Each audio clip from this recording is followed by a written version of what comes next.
Boa noite, graça e paz a todos os irmãos que nos acompanham. Devido a tudo que estamos vivendo na nossa nação, entendemos como igreja de usar essa ferramenta, o YouTube, a internet, para pregar a palavra nesses dias em que existe uma orientação na cidade de evitar qualquer tipo de aglomeração. Então, queridos, a gente quer usar esse canal para poder continuar fazendo aquilo que Deus espera da sua igreja, proclamando o Evangelho. Queria te convidar a fechar os teus olhos, assim como você está, para termos um momento de oração antes de passarmos para a palavra do Senhor. Amém? Santo Deus, nós pedimos a tua graça, pedimos a tua misericórdia, Deus. Pedimos o agir do teu Espírito Santo, pedimos, Deus, a manifestação do teu amor em nossas vidas, Pai. Que o teu Espírito possa agir no nosso interior e nesses dias que estamos vivendo, ó Deus, o Senhor possa levantar o seu povo na nossa nação como uma referência, como um povo, Deus, que não precisa ter medo de coisa alguma, Pai. Nos ajuda, Deus, em nome de Jesus. Amém. Queridos, abra sua Bíblia comigo na carta do apóstolo Paulo à igreja de Filipenses, capítulo 4, vamos ler do verso 4 ao verso 9. A minha versão é a NVI, tente acompanhar, talvez tenha alguma diferença. Alegrem-se sempre no Senhor, novamente direi, alegrem-se. Seja a amabilidade de vocês conhecida por todos, perto está o Senhor. Não andem ansiosos por coisa alguma, mas em tudo, pela oração e súplicas e com ação de graças, apresentem seus pedidos a Deus. E a paz de Deus, que excede todo o entendimento, guardará o coração e a mente de vocês em Cristo Jesus. Verso 8. Finalmente, irmãos, tudo que for verdadeiro, tudo que for nobre, tudo que for correto, tudo que for puro, tudo que for amável, tudo que for de boa fama, se houver algo de excelente ou digno de louvor, pensem nessas coisas. Ponham em prática tudo que vocês aprenderam e receberam, ouviram e viram em mim, e o Deus da paz estará com vocês. Queridos, a palavra do Senhor, ela está nos orientando. Alegrem-se no Senhor. Novamente direi, alegrem-se. A nossa alegria, irmãos, ela nunca deveria estar firmada e fundamentada em coisas ou em pessoas. Como é possível, no meio de um momento tão delicado da nação, a palavra de Deus nos orientar? Alegrem-se. Nós podemos nos alegrar porque o nosso coração não está preso a essa terra. A palavra do Senhor, ela afirma que a nossa pátria, irmãos, ela é o céu. Nós estamos nessa terra apenas como peregrinos, como passageiros. Então, quem tem esse entendimento, sabe que momentos como esse não precisam destruir a minha alegria. Porque a minha alegria não está em coisas materiais e nem em nós mesmos. Aonde deveria estar a alegria do cristão, meu querido? O que deveria verdadeiramente encher o nosso coração a tal ponto de dizermos, alegrem-se no Senhor. Existe o coronavírus, alegrem-se no Senhor. Por que isso? Porque nós entendemos que na cruz o Senhor Jesus resolveu o nosso maior problema. Queridos, o nosso maior problema nunca foi um vírus, uma bactéria, uma praga. O maior problema da humanidade se chama pecado. E o pecado tem matado muito, muito mais do que qualquer doença. Nós não precisamos temer as enfermidades. Nós deveríamos lutar contra o pecado. E na cruz, o Senhor Jesus resolveu isso, morrendo naquela cruz por amor a nós. O Senhor Jesus, quando morre sem pecado algum, ele se faz pecado por nós, e ele é crucificado, derrama o seu sangue. Quando ele grita, está consumado naquela cruz, esse consumado que era o grito de vitória dos reis após uma batalha. Quando havia vitória, o povo que vencia declarava: está consumado. Esse é o grito de Jesus na cruz. Ele declara: está feito, venci o pecado. Queridos, o pecado nos separava de Deus e o pecado nos causava um problema eterno. Vida eterna é uma realidade para todo aquele que crê em Jesus, mas a morte eterna também é uma realidade para aqueles que não estão em Cristo Jesus. O Senhor Jesus, ele morre em nosso lugar. Irmãos, o salário, Romanos 3:23, o salário do pecado é a morte. E nosso Deus é justo, Ele vai fazer justiça. O trabalhador é digno do seu salário, então é justo que ele receba o seu salário. E se a Bíblia está afirmando, nós deveríamos levar isso muito a sério. O pecado pode gerar a morte eterna. 2 Coríntios capítulo 5, verso 21, Deus tornou pecado por nós aquele que não tinha pecado, para que nele nos tornássemos justiça de Deus. Irmãos, eu consigo me alegrar em todo e qualquer momento, porque a nossa esperança está firmada em Cristo Jesus. Nós não estamos confiando no sistema público de saúde, nós não estamos confiando num plano de saúde que alguns podem pagar valores caros às vezes. Não é aí a nossa esperança. Se você pode, vá comigo ao livro de Salmos, capítulo 20, Salmo de número 20, vamos ler o verso 6 e do verso 6 ao verso 8, preste atenção no que diz a Escritura do Senhor, palavra do Senhor para nós. Agora sei que o Senhor dará vitória ao seu ungido, dos seus santos céus lhe responde, com poder salvador da sua mão direita. Preste atenção, alguns confiam em carros, outros em cavalos, mas nós confiamos no nome do Senhor, o nosso Deus. Eles vacilam e caem, mas nós nos erguemos e estamos firmes. O Senhor concede vitória ao rei, responde-nos quando clamamos. Meus irmãos e irmãs em Cristo Jesus, o Salmo está dizendo que nós confiamos no Senhor. Em momentos onde as pessoas estão procurando uma esperança, procurando aonde se agarrar, aqueles que estão em Cristo Jesus já têm a plena convicção de que o Senhor guarda as nossas vidas. Eu gosto demais desse texto de Abacuque capítulo 3, do verso 16 ao verso 19.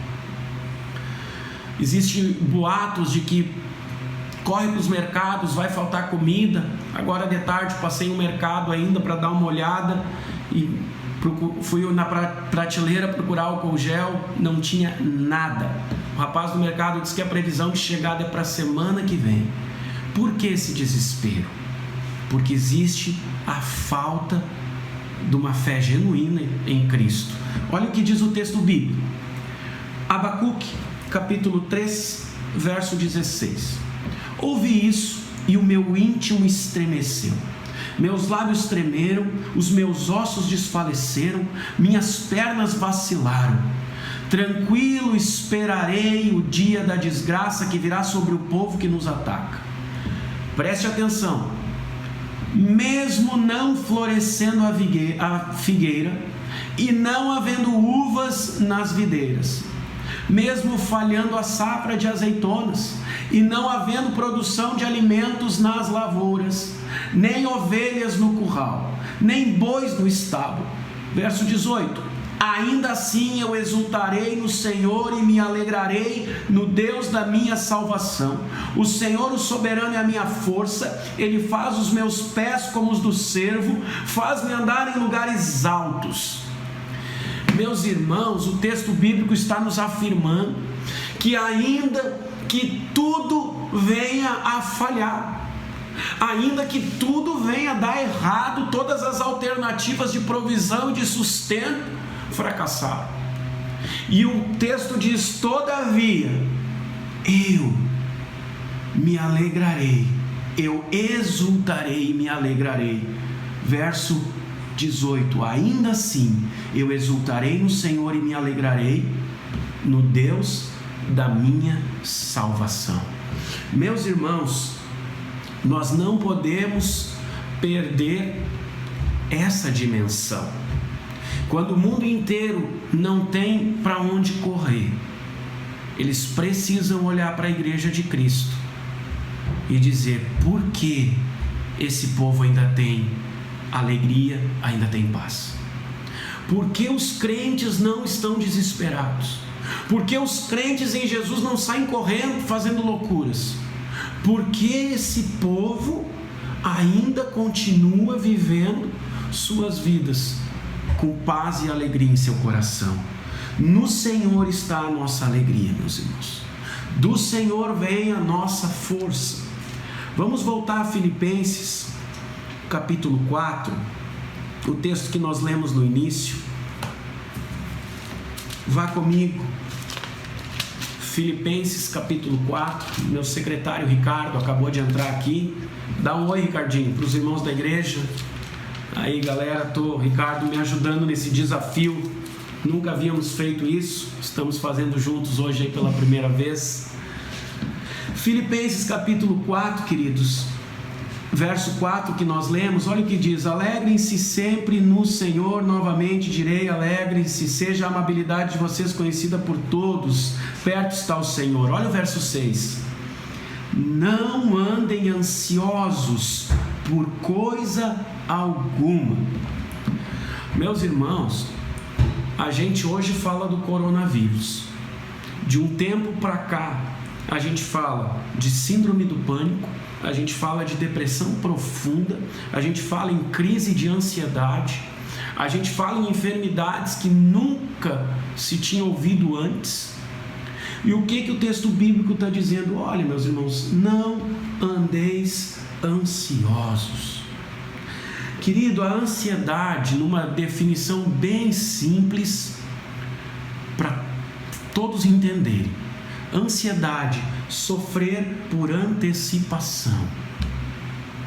Meus irmãos, tem pessoas desesperadas por causa do coronavírus.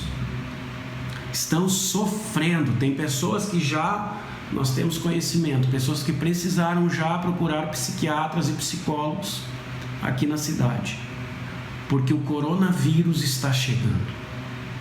Meus irmãos, o texto bíblico diz: não andeis ansiosos. Eu gosto demais da palavra do Evangelho de Mateus, capítulo 6. Evangelho de Mateus, uma palavra que eu constantemente leio e reflito sobre ela. Seguidas vezes eu vou para essa palavra quando eu percebo o meu coração agitado, quando eu percebo a ansiedade querendo bater a minha porta. Mateus capítulo 6, olha o que diz. Vamos ler do verso 31 até o verso 34. Verso 31. Portanto, não se preocupem dizendo: que vamos comer, que vamos beber, ou que vamos vestir, pois os pagãos é que correm atrás dessas coisas. Mas o Pai Celestial sabe que vocês precisam delas. Busquem, pois, em primeiro lugar o reino de Deus e a sua justiça, e todas essas coisas serão acrescentadas a vocês. Portanto, não se preocupem com o amanhã, pois o amanhã trará suas próprias preocupações. Basta cada dia o seu próprio mal. Irmãos, a Bíblia nos ensina: nós não temos motivo para se preocupar com o excesso com o dia de amanhã. Claro, queridos, preste atenção, preocupação e prudência não são a mesma coisa. Nós não somos levianos, nós não somos Tanto não somos que optamos em, nesse período, estar fazendo nossos cultos e ministrações através da internet, por amor e cuidado às pessoas que são mais vulneráveis a essa doença.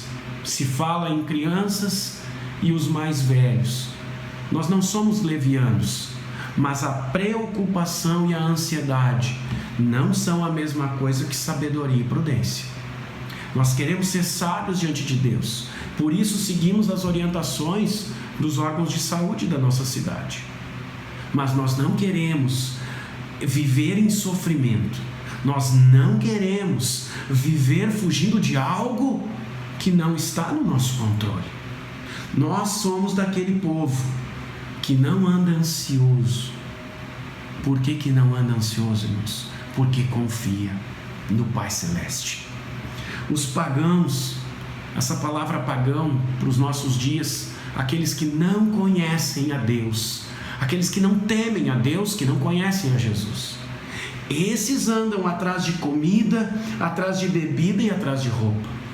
Esses andam desesperados por coisas materiais, tentando preencher um vazio do coração, tentando preencher algo na sua alma. Mas nós, aqueles que cremos, nós temos um Pai, segundo a palavra, um Pai de amor, um Pai que cuida dos seus filhos, um Pai que tem prazer em cuidar e proteger.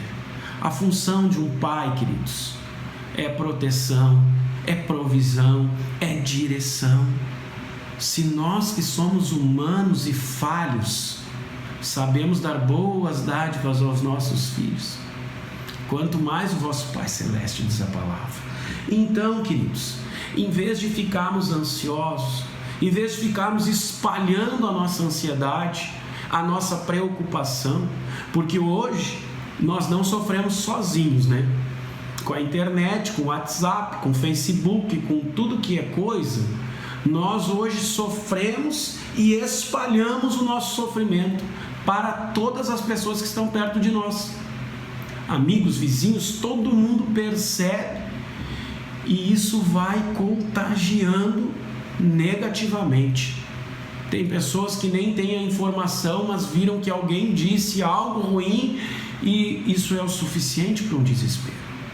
Nós, em vez de espalharmos as nossas preocupações, o texto de Filipenses, ele diz para que a gente faça oração e súplica.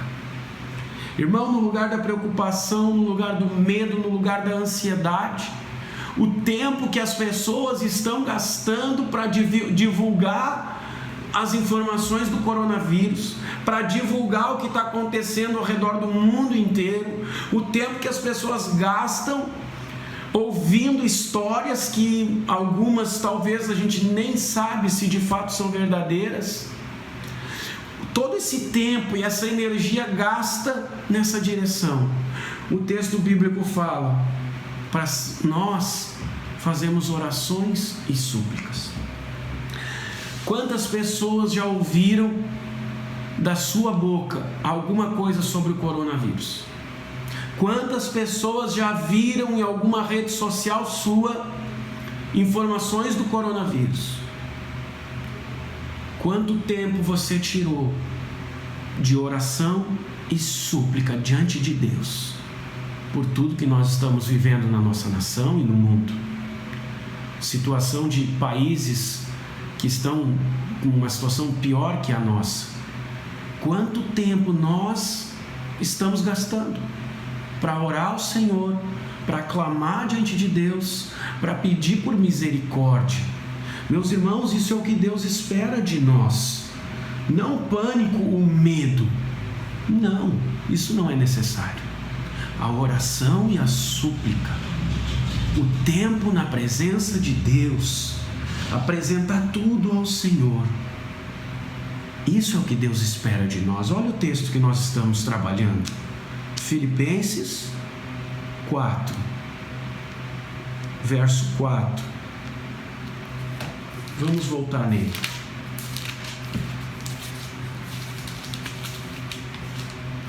Filipenses 4, do verso 6 agora. Não andem ansiosos por coisa alguma, mas em tudo, pela oração e súplicas e com ações de graça. Queridos, ainda não bastando orar e suplicar, não bastando lutar contra a própria ansiedade, não bastando ter domínio próprio das suas emoções, o apóstolo ainda está dizendo: façam isso com o coração grato ao Senhor, façam isso com ações de graças.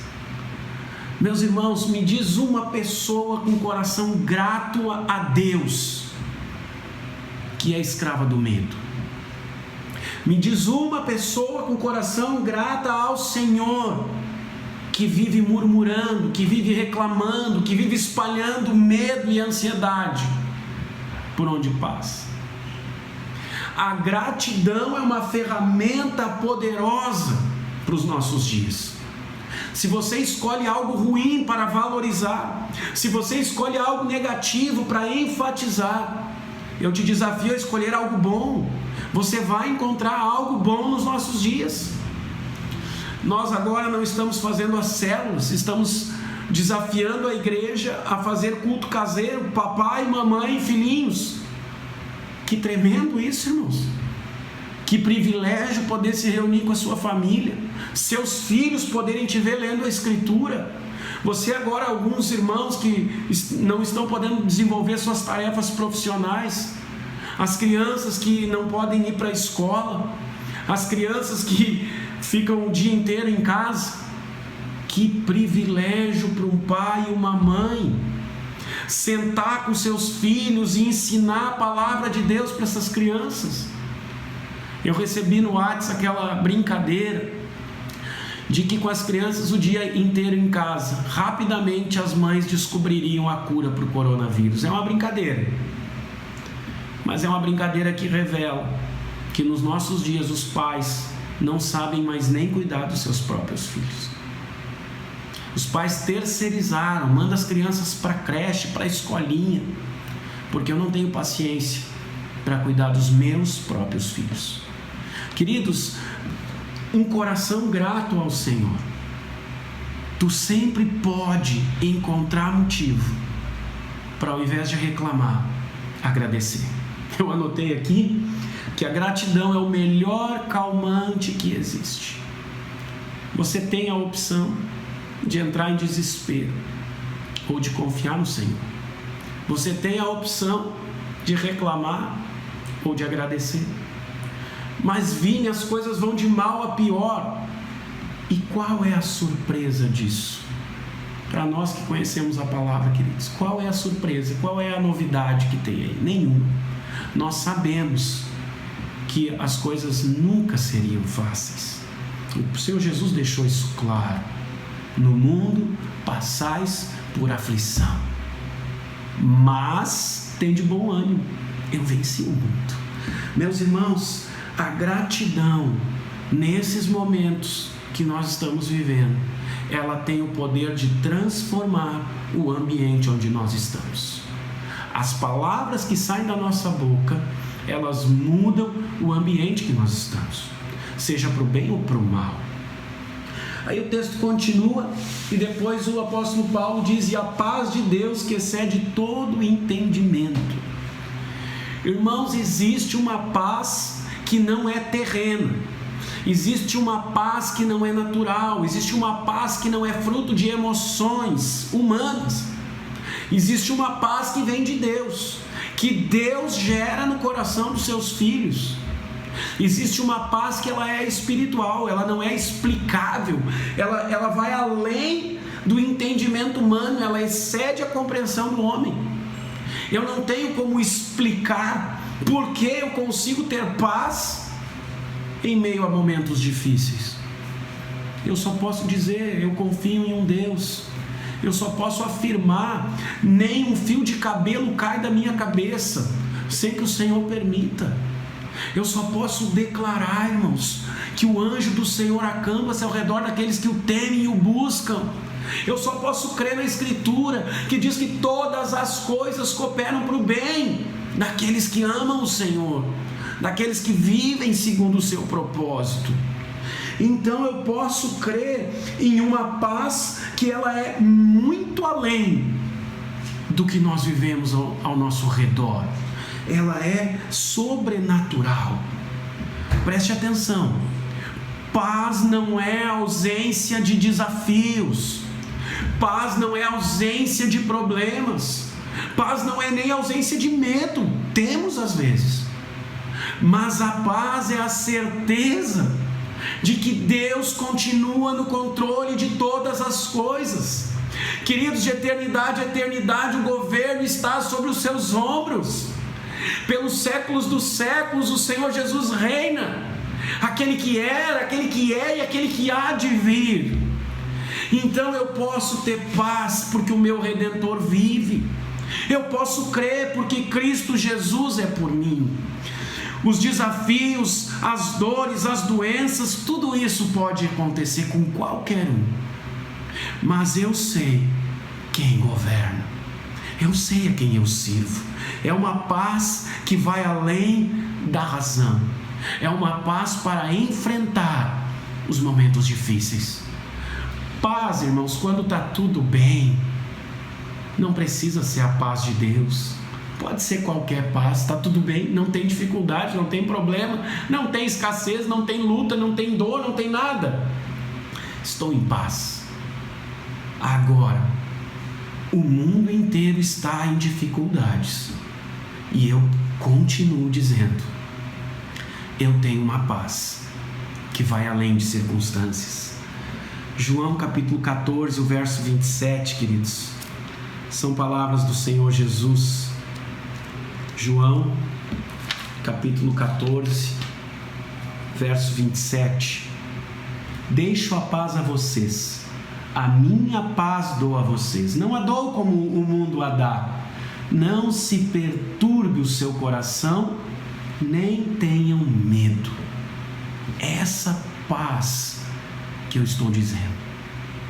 Eu perdi meu pai no ano de 2007. Um momento terrível, um momento muito difícil. Meu pai, um homem que me ensinou muitas coisas do Evangelho, um homem com seus defeitos, mas com muitas virtudes, uma referência para mim, para minha família. Sofreu com Alzheimer por 10 anos.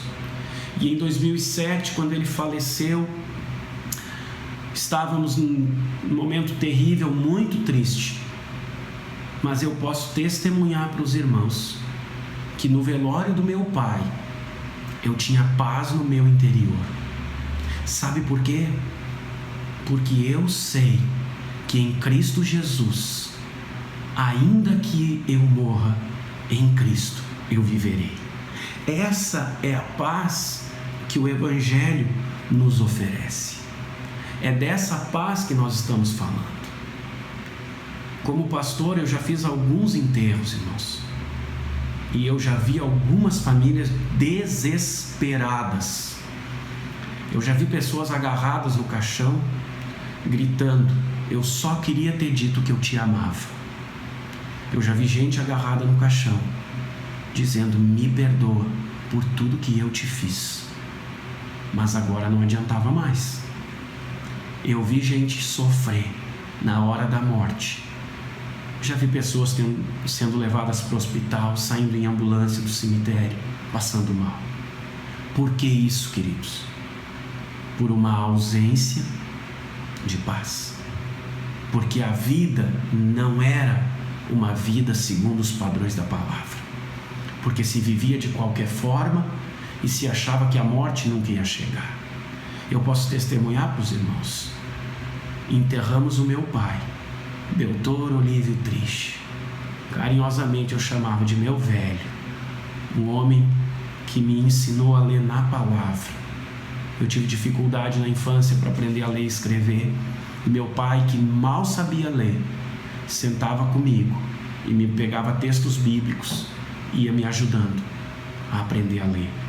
Um homem que me ensinou a ter um coração sincero diante de Deus. Um homem generoso. Ele tirava a roupa do corpo para ajudar pessoas. E eu pude me despedir do meu pai naquele dia de 2007, outubro de 2007. E eu pude ir na beira do caixão e dizer ao meu pai: até breve, meu velho, tu já estás com o Senhor, e eu vou cuidar da minha vida para passarmos a eternidade juntos. Essa é a paz que eu encontro na Escritura. O texto continua: e a paz de Deus, que excede todo entendimento, guardará o coração e a mente de vocês.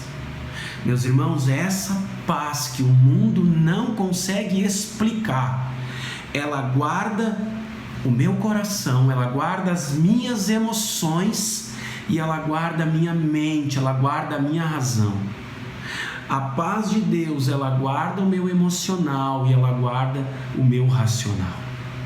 Ela me protege. Provérbios capítulo 4, verso 23. Acima de tudo, guarde o seu coração, porque dele depende toda a sua vida. Irmãos, como guardar o coração, como guardar a mente, como não ficar ansioso, angustiado, perturbado. Pessoas que não conseguem dormir pensando como vai ser quando o vírus chegar na sua cidade. Irmão, deito a minha cabeça no travesseiro e logo pego no sono. É Deus quem nos guarda. Acima de tudo, eu preciso guardar o meu coração e a minha razão. Preste atenção. Uma das ferramentas que o diabo usa para destruir a nossa fé é o medo. O pânico, o desespero sempre foram inimigos da fé. Porque a fé, essa certeza, essa convicção, esse conhecimento de quem é Deus, ele me permite não ter medo. Ainda que eu ande pelo vale da sombra e da morte, não temerei mal nenhum. Por quê? Porque eu sou valente, porque eu sou bom, porque o vírus não me pega, porque eu... Não. Porque o teu cajado e a tua vara me consolam, porque o Senhor me leva por verdes pastos. Queridos, no que nós devemos pensar nesses dias? No que nós devemos nos ocupar nesses dias? O texto vai terminar e eu quero caminhar para o último ponto dizendo isso. Finalmente, irmãos, tudo que for verdadeiro, tudo que for nobre, tudo que for correto, tudo que for puro, tudo que for amável, tudo que for de boa fama, se houver algo de excelente ou digno de louvor, pensem nessas coisas. Ponham em prática tudo que vocês aprenderam e receberam, ouviram e viram em mim. E o Deus da paz estará com vocês. Irmãos, em vez de ficar com a sua cabeça cheia de preocupações, em vez de ficar preocupado se vai faltar alimento no mercado, em vez de ficar preocupado e apavorado, como é que nós vamos caminhar na cidade, como é que nós vamos viver, em vez de ficar sofrendo e entrando em angústia e agonia, ocupe a sua mente com a palavra do Senhor. Ocupe o seu pensamento, querido, com aquilo que é verdadeiro, aquilo que é nobre, aquilo que é correto, aquilo que é puro, aquilo que é amável, aquilo que é de boa fama. Que estas coisas estejam ocupando o nosso interior. Que eu possa gastar muito tempo meditando na Escritura. Que eu possa ter longos períodos de oração na minha casa. Que eu possa aproveitar esse momento para buscar a Deus de todo o meu coração, de toda a minha alma, de toda a minha força, com todo o meu entendimento. Que estas coisas estejam queimando no meu interior. Queridos, pratiquem a palavra. Se eu não sei o que fazer, busque conselho na palavra. Se eu não sei como agir, busque conselho na palavra. Busque conselho nos irmãos mais maduros, nos irmãos mais velhos, na fé e na caminhada.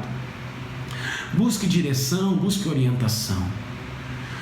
Para nós, pastores, foi terrivelmente difícil a decisão de cancelar os nossos cultos nesses dias.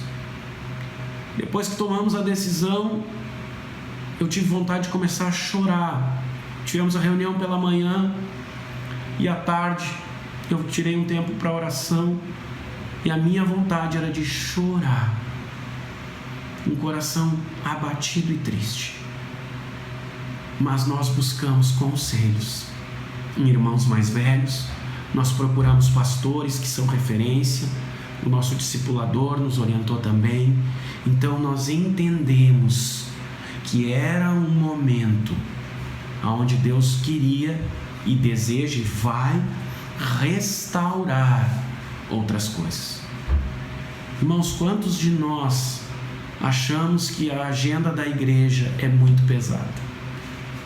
Quantos de nós achamos que a nossa vida é extremamente ativista? Quantos de nós reclamamos nos últimos dias de não termos tempo para a nossa família? Nós, como igreja, orientamos isso. Cuide de sua casa. O primeiro ministério é a família. A minha primeira responsabilidade diante de Deus, queridos, é com a minha esposa e minhas filhas. Agora, com todo esse movimento na nação, quantos pais podem tirar tempo para ensinar seus filhos, para orar com seus filhos, para orientar os seus filhos? Isso nós desejamos fazer. Quantos crentes em Jesus, queridos, vão poder ser sal e luz aonde estiverem, ser referência de comportamento, de conduta, de postura, obedecendo às leis e às orientações, dando bom testemunho na sua cidade daquilo que Deus está fazendo? Nós entendemos que ao nos ocuparmos com a palavra, ao meditarmos, ao pensarmos, ao enchermos o nosso coração, queridos, com as coisas de Deus, o Deus da paz estará conosco. Irmãos, não tem preço poder deitar à noite, botar minha cabeça no travesseiro e saber que até enquanto eu estou dormindo, eu tenho um Deus que cuida de mim. Não tem preço saber que ainda que o coronavírus venha me atacar e eu fique enfermo e eu venha morrer, ainda que eu morra, em Cristo eu viverei. Não tem preço. Claro, existe preocupação e sofrimento e angústia, mas eu prefiro ficar firmado na palavra. Eu prefiro viver confiando e descansando nele. Irmãos, nenhum mal chegará à nossa tenda. Deus está cuidando de nós. E se algo vier contra nós, precisa da permissão do papai. O diabo não pode nos tocar sem pedir a permissão ao nosso Deus. Ele precisa da autorização do pai. E se o pai autorizar, ainda é para nos abençoar, nos corrigir, nos disciplinar, nos realinhar com o propósito dele. Amém, queridos? Que Deus te abençoe nesses dias, que você aproveite o tempo, que você possa sim ter um tempo de qualidade na sua casa, que você possa aproveitar com sabedoria para deixar uma marca no coração dos seus filhos, de sua esposa, de seu marido, de como é um homem e uma mulher de Deus em dias de angústia. Amém? Vamos encerrar com uma palavra de oração. Santo Deus, muito obrigado, Pai, pela Tua palavra. Muito obrigado, Deus, porque o Senhor dirige os nossos passos. A Tua palavra, ela é lâmpada para os meus pés. E nós vamos andar guiados por Tua palavra, por Teu Espírito, Papai. Eu te peço, Deus, que essa palavra venha gerar paz e consolo no coração dos meus irmãos, venha gerar a segurança que vem do céu. Nós não confiamos em carros, nós não confiamos em cavalos, como diz no Salmo. Nós nos gloriaremos em nome do Senhor nosso Deus. Nada poderá, papai, nos separar do teu amor. Abençoa, Deus, guarda e cuida de cada um dos irmãos, em nome de Jesus. Que Deus abençoe a todos. Fiquem na paz e na graça do nosso Senhor. Amém.